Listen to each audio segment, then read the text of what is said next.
अस्सलाम वालेकुम जी, मेरा नाम सलमान है। मैं हाउस नंबर 32 से हूँ। सिविल इंजीनियर हूँ, 12-13 साल का मेरा एक्सपीरियंस है। आर्किटेक्ट नहीं हूँ लेकिन आर्किटेक्ट से रिलेटेड कुछ चीज़ों में अंडरस्टैंडिंग है मेरी और उसमें कुछ चीज़ों में मेरी ग्रिप है। ड्राइंग्स को भी समझ लेता हूँ। तो इसी पॉइंट ऑफ व्यू से जो हमारी मस्जिद बन रही है गुलशन दाऊद, उस पे मैंने थोड़ी-सी एक फिज़िबिलिटी एनालिसिस की है। फिज़िबिलिटी स्टडी यानी कि कुछ ऑप्शंस बनाए हैं, जो हम इंजीनियरिंग वे में उसको फिज़िबिलिटी बोलते हैं कि कौन-सा ऑप्शन सबसे बेस्ट रहेगा। तो आइए मैं आपको इस फिज़िबिलिटी स्टडी की तरफ ले जाता हूँ। ये मैंने एक गूगल अर्थ पे लिंक क्रिएट किया है, ये लिंक कोई भी एक्सेस कर सकता है, मैं लिंक भी आपको शेयर कर दूँगा।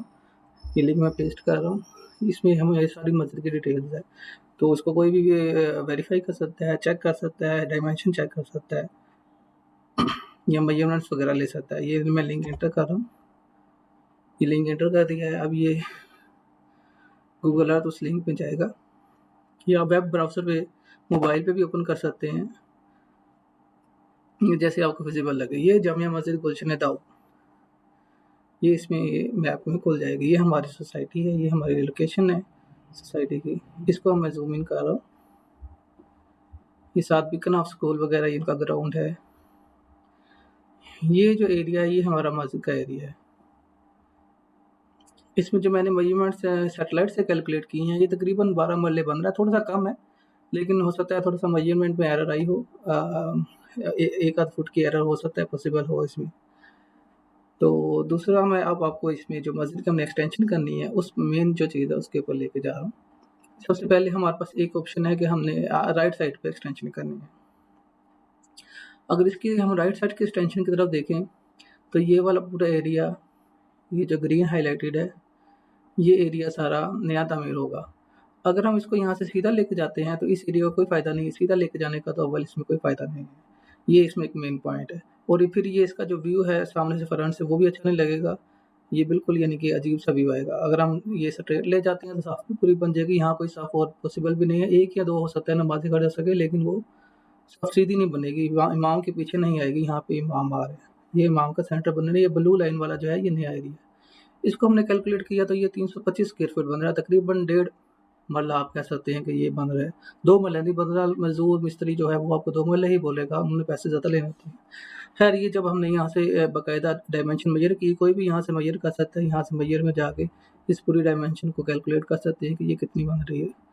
तो वो आप किसी को वेरीफ़ाई भी करवा सकते हैं कि इसकी डायमेंशन जनाब इतनी ही बन रही है, 325 स्क्वायर फुट बन रही है, ना कि 2 मरले बन रही है, तकरीबन डेढ़ मरले बन रही है।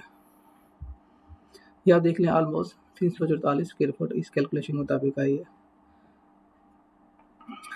ख़ैर अगर ये यानी कि हम 225 साढ़े 400 बनता है, तो ये साढ़े 400 2 मरले से काफ़ी कम है। तो इस तरफ हम जाएँ तो यहाँ पे हमारी 1, 2, 3 और 4 सफ़े बनती है, जबकि मेंबर जो है इस लोकेशन पे बनता है। ये इसका सेंटर बन रहा है, यहाँ पे मेंबर बन रहा है, यहाँ पे कारी साहब का नया मेंबर बनेगा। इसमें हमारे पास ये फ़ायदा है, हमें कम एरिया पे वर्किंग करनी पड़ेगी और नमाज़ी जो हैं इसमें तकरीबन 95 इसमें कवर हो जाएँगे हमारे नमाज़ी।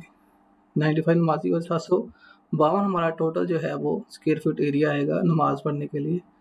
एक्सिस्टिंग जो हमारी मॉस्क है इसमें इस टाइम अंदर वाली साइड पे अगर देखा जाए तो तकरीबन 47-48 नमाज़ी नमाज़ पढ़ते हैं, तो ये एक्सटेंशन करने का ये फ़ायदा होगा कि नमाज़ी तकरीबन हमारे डबल हो जाएँगे। अब अगर हम यानी कि दूसरे रुख की तरफ आएँ तस्वीर के, अगर हम इसकी एक्सटेंशन सपोज़ करते हैं कि हमने लेफ़्ट साइड पे करनी है, तो भी इसकी ज्योमेट्री सेट करने के लिए हमें इस कोऑर्डिनेट को बिल्कुल सीधा लाना पड़ेगा। उसके बाद इसकी शेप बिल्कुल सीधी करने के लिए एग्ज़िस्टिंग मास्क की। उसके बाद यहाँ से जहाँ पे वज़ू खाना है, इसके सामने से हमें एक सीधी दीवार लेके जानी पड़ेगी। ये सारा हमारा लॉन जो है, इसमें ये कवर हो रहा है। इस केस में हमारा मेंबर यहाँ पे बनेगा।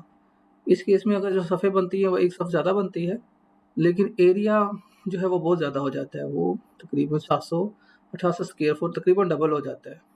तकरीबन 3 मरला एरिया ये बन जाता है। इसमें ये फ़ायदा होगा कि यहाँ पे एक अरसा का कमरा बन सकता है और नमाज़ी तकरीबन 118 आ सकते हैं, उसमें 95।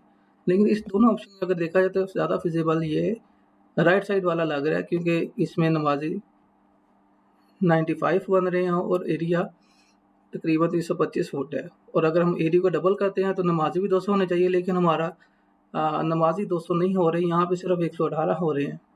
और एरिया जो है वो 768 स्क्वायर फीट हो रहा है। बस ये फ़ायदा हो रहा है कारस आपका यहाँ पे रूम बन सकता है, जिसमें जो नॉर्मली मेंबर के पास एक रूम होता है। तो एक तो इसमें हमारा लॉन्च आएगा लेफ्ट लेफ्ट साइड पे, ये प्लांट्स वगैरह ख़त्म हो जाएंगे, एक ये नुकसान होगा। दूसरा ये कि पैसे डबल लगेंगे, जबकि नमाजी सिर्फ 20 से ज़्यादा होंगे, जबकि यहाँ पे टाइलिंग भी करनी पड़ेगी, यहाँ टाइल वर्क भी कुछ नहीं हुआ पड़ा।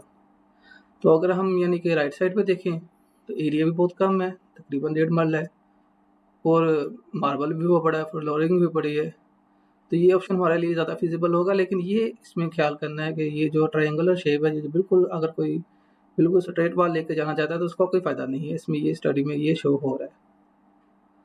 तीसरी जो इसमें अहम चीज़ है वो एग्जिस्टिंग मेंबर की है। अगर हम पूरी मस्जिद का सेंटर देखें तो वो एग्जिस्टिंग मेंबर ही बन रहा है, जो अब करंटली मेंबर मौजूद है। इसमें ये किया जा सकता है कि अगर हम एग्जिस्टिंग मेंबर को ना छेड़े, अगर वो ऐसे भी रहे तो हमारे को हमें कोई खास फ़र्क नहीं पड़ता। अगर इसको थोड़ा-सा भी यानी कि यहाँ से ट्रिम किया जा सकता है इस एरिये को, अदरवाइज़ इसको यानी कि शहीद करने की ज़रूरत नहीं है, एक तो तोड़-फोड़ में वैसे एक्सपेंसिव हो जाएगा, दूसरा इसको रिकंस्ट्रक्ट करेंगे तो इसकी कॉस्ट भी ज़्यादा आएगी। ये भी इसमें यानी कि देखना चाहिए कि एक्जिस्टिंग अगर एज़ इट इज़ रहेगी, क्योंकि फ्यूचर में अगर हम सेकंड एक्सटेंशन करते हैं, इस तरह भी एक्सटेंशन करते हैं, तो फिर ये हमारा एक्जिस्टिंग मेंबर ही काम आ जाएगा हमारे। और इसमें यानी कि जो मेन चीज़ है मस्जिद के सेंटर के पॉइंट ऑफ व्यू से, उसमें मुझे यानी कि अगर इसकी डायमेंशन देखी जाए, 65 फीट ये बन रही है, 36 फीट ये बन रही है, इसी तरह ये 40 फीट है। तो मुझे ये जो यानी कि राइट साइड वाला ऑप्शन है, ये ज़्यादा फिजिबल लग रहा है। तो आप भी इसे देखें। बहरहाल बाकी तो यानी कि जो कमेटी है उसका, या जो लोग मिलके आपस में डिसाइड करेंगे, उनका फैसला ही हतमी होगा। तो बाकी मेरी ये अपनी ज़ाती राय है, ज़ाती कैलकुलेशंस की बेस पे है। तो अगर कोई कैलकुलेशन वेरीफाई करना चाहता है तो वो लिंक मैं शाह साहब को शेयर कर देता हूँ, तो या जो मेन इंतज़ाम है उनको शेयर कर देता हूँ, तो ताकि इसमें कोई भाम ना रहे, और कोई भी यानी कि किसी भी पॉइंट ऑफ व्यू पे कैलकुलेशन चेक करना चाहे तो वो चेक कर सकता है। और ये लेआउट करने में भी ये हेल्पफुल हो सकती है, जो आर्किटेक्ट इसमें लेआउट बना रहा है उसके लिए भी हेल्पफुल हो सकती है। बाकी इसमें ये है कि अगर आपने इंजीनियरिंग पॉइंट और civil engineering point of view से देखा जाए तो यहाँ पे 9 इंच की वाल तकरीबन यहाँ तक बनी हुई है। हमें पास 2 वाल जो 9 इंच की हैं वो काफ़ी होती हैं लोड उठाने के लिए। तो इसमें एक ये 9 इंच की वाल बन जाए, एक ये 9 इंच की बन जाए, और उसकी फुटिंग भी 13 इंच साढ़े 13 इंच के 2 रद्दे डल जाए तो वो काफ़ी रहेगी। क्योंकि इसकी जो बेयरिंग कैपेसिटी इस फाइल की है वो 1000 यानी 1000 किलोग्राम पर स्क्वायर फीट है। तो नॉर्मली जो मस्जिद का लोड होता है उसमें हम कैलकुलेट करते हैं 500 किलोग्राम पर स्क्वायर फीट। तो अगर ये हमारी डायमेंशन देखी जाए, ज़्यादा गहराई में नहीं मैं जाऊँगा, आप और मज़ीद परेशान हो जाएँगे इसमें सिविल इंजीनियरिंग कैलकुलेशंस में। तो काफ़ी ज़्यादा कम्पटिशन्स होती है जो आम बंदे को समझाना थोड़ा-सा मुश्किल रहेगा।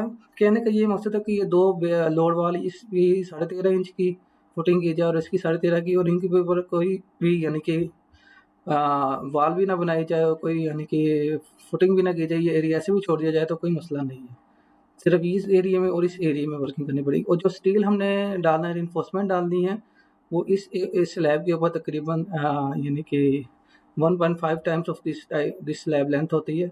तो इसका 1.5 टाइम करके यहाँ पे तकरीबन आएगी रिइंफोर्समेंट। यहाँ से तकरीबन 2-2 इंच इसको काटना पड़ेगा स्लैब के टॉप को, और रिइंफोर्समेंट को यहाँ से 45 डिग्री डाउन करके और इस पे हॉरिजॉन्टल करके यहाँ से वो मैं खुद यानी कि शाह साहब के साथ आके हेल्प करवा दूँगा कि स्टील कैसे डालना है। तो यहाँ पे टॉप के ऊपर स्टील आएगा, यहाँ पे बॉटम के ऊपर आएगा। ये जो ये एरिया यहाँ पे बॉटम पे स्टील आएगा, यहाँ पे टॉप पे आएगा। तो ताकि ये जॉइंट दोनों स्लैब्स का बन जाए, और इस पे जॉइंट की फिलिंग भी करनी पड़ेगी और इस पे वाटर प्रूफिंग भी करनी पड़ेगी। वो हम बिटुमेन कोटिंग या इस तरह कोई लुक वगैरह लगा के, तो वो भी हम कोशिश करेंगे उसको जितना बेहतर हो सकता है ऊपर भी फ्लोरिंग कर दें, और हीट प्रूफिंग भी अगर कर सके तो वो भी हम कर लेंगे। तो ये यानी कि एक सेल्फ असेसमेंट है। तो अगर इसको कोई वेरीफाई करना चाहे या कमेंट्स करना चाहे तो मोस्ट वेलकम।